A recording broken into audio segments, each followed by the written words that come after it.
بسم اللہ الرحمن الرحیم۔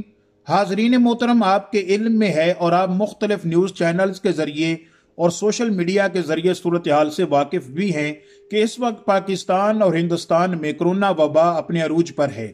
ہندوستان کی صورتحال یہ ہے کہ وہاں کے ہاسپٹل بھر چکے ہیں اور اب انسانیت روڈز پر سسکتی، بلکتی اور تڑپتی ہوئی نظر آ رہی ہے۔ ہندوستان میں آکسیجن سلنڈرز کی کمی ہو چکی ہے اور ہاسپٹلز تک سپلائی ممکن بنانا مشکل نظر آ رہا ہے۔ اگر یہی صورتحال رہی اور پاکستانی عوام نے کرونا SOPs پر عمل نہ کیا اور انسانی جان کو اہمیت نہ دی اور اپنی زندگی سے پیار نہ کیا تو خدا نہ خواستہ چند دنوں کے بعد پاکستان میں بھی صورتحال بگڑ سکتی ہے۔ اس لیے ہم سب کو چاہیے کہ کرونا SOPs پر مکمل عمل کریں، اپنے گھر والوں کو، اپنے ہمسایوں کو، جہاں تک بھی ہمارا میسج پہنچ سکتا ہے، ان کرونا SOPs پر سختی کے ساتھ عمل کریں۔ اور ائمہ، خطباء اور علماء سے بھی میری گزارش ہے کہ جو لوگ بھی ان کے حلقہ اثر میں آتے ہیں ان تک اس پیغام کو پہنچائیں اور کرونا وبا کی سنگینی کو اب تو سمجھنے کی کم از کم کوشش کریں۔ ہم یہاں یورپ میں رہنے والے پچھلے تقریباً 1 سال سے لاک ڈاؤن کا سامنا کر رہے ہیں، کرونا SOPs پر عمل کر رہے ہیں۔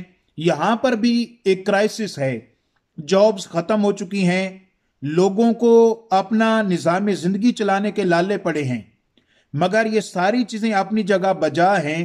اگر انسانی جان ہے تو یہ زندگی کا سفر اسی طرح چلتا رہے گا۔ اگر ہم لوگوں نے کرونا SOPs پر عمل نہ کیا تو خدا نہ خواستہ آپ جانتے ہیں کہ پاکستان کا ہیلتھ سسٹم وہ یورپ کی طرز پر اس کو اسٹیبلش نہیں کیا گیا۔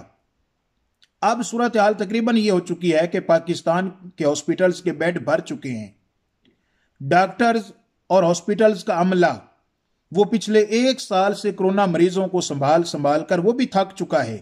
اور اب حالات جس طرف جا رہے ہیں، اگر پاکستانی عوام نے اس وبا کو سیریس نہ لیا اور اس کی سنگینی کو نہ سمجھا اور SOPs پر، سوشل ڈسٹینسنگ پر، ہاتھ دھونے پر اور ماسک کا استعمال جو سب سے ضروری ہے اس پر اگر عمل نہ کیا تو حاضرین محترم ہمارے لیے اور خاص کر پاکستان جیسے ملک کے لیے صورتحال کو سنبھالنا بہت مشکل ہو جائے گا۔ اس لیے میری آپ تمام دوستوں سے گزارش ہے، جس تک یہ پیغام پہنچے، خدا را اس وبا کے دوران احتیاطی تدابیر پر عمل کریں۔ آقا علیہ الصلوۃ والسلام کے فرامین اور آقا علیہ الصلوۃ والسلام کی تعلیمات بھی اس ضمن میں واضح ہیں کہ جب بھی کوئی وبا آئے تو اس دوران احتیاطی تدابیر پر عمل کرنا یہ آقا علیہ الصلوۃ والسلام کی سنت ہے۔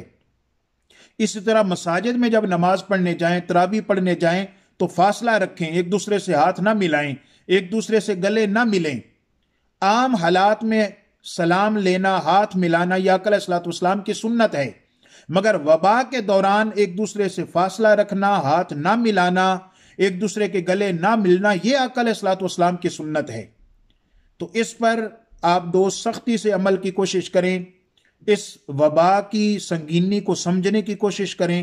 اللہ تعالی ہم سب کو اس وبا سے، اور خاص کر آج اگر ہمارے لیے ماسک پہننا مشکل ہے تو آپ ان لوگوں کی تصویریں دیکھیں جو ہاسپٹل میں تڑپ رہے ہیں، اور آکسیجن ماسک لگانا وہ کتنا مشکل ہے۔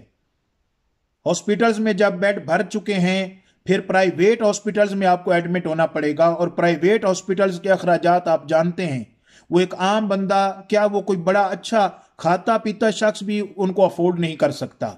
تو اس لیے برائے کرم اپنے اہل محلہ کا، اپنے شہر والوں کا، اپنے وطن والوں کا خیال کریں، کرونا SOPs پر سختی سے عمل کریں۔